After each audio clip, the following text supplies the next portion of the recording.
Hi. So we're looking at one of my favorite pages from the book Matilda by Roald Dahl. Here's the illustration by Quentin Blake down here of the Trunchbull when this cup gets tipped on her. It's hilarious. It's one of my favorite scenes from the book. And then when they made the movie, it was pretty good as well. But I think the book is actually a bit funnier.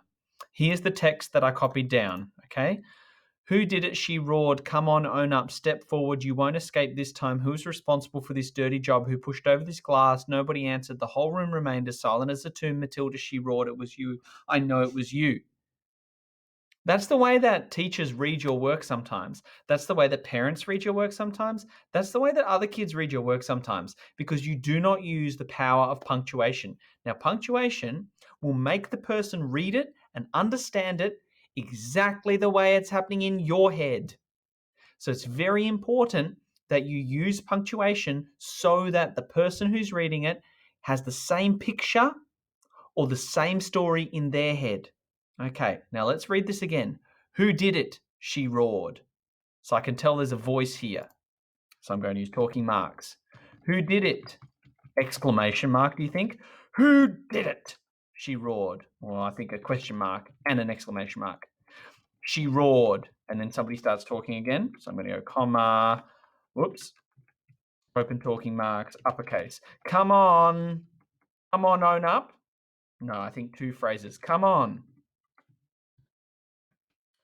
Own up. Step forward. You won't escape this time. I think step forward, comma, step forward. You won't escape this time. Exclamation mark, not at symbol, exclamation mark. Don't accept that suggestion. That's better. Who is responsible? I think uppercase there. Who is responsible for this dirty job? Question mark. Who pushed over this glass? Question mark, end talking marks. Nobody answered. See, that's not Trunchbull's voice. Jump onto a new line. Nobody answered the whole room. Does that sound right? Nobody answered. Pause. The whole room remained as silent as a tomb. Full stop. Matilda, she roared, it was you. Matilda roared it. No. Matilda, she roared. That's better.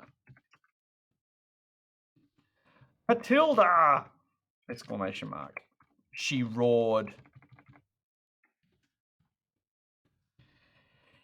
It was you! Exclamation mark. I know it was you! Exclamation mark. Close talking marks. Now, I think that should be spot on if the computer updates. The power of punctuation changes this whole paragraph to be way more exciting. Who did it? She roared. Come on, own up. Step forward. You won't escape this time. I actually think that sounds better as two sentences as well. You won't escape this time. Who is responsible for this dirty job?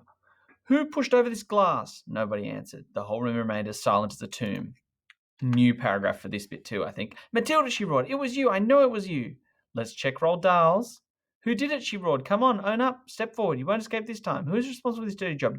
Who pushed over this glass? Nobody answered. The whole room remained silent as a tomb. Matilda, she roared. It was you. I know it was you. I think I nearly got to the same as Roald Dahl's. It's really important that you use punctuation so that the story that you have in your head is the same story that the person reading has in their head.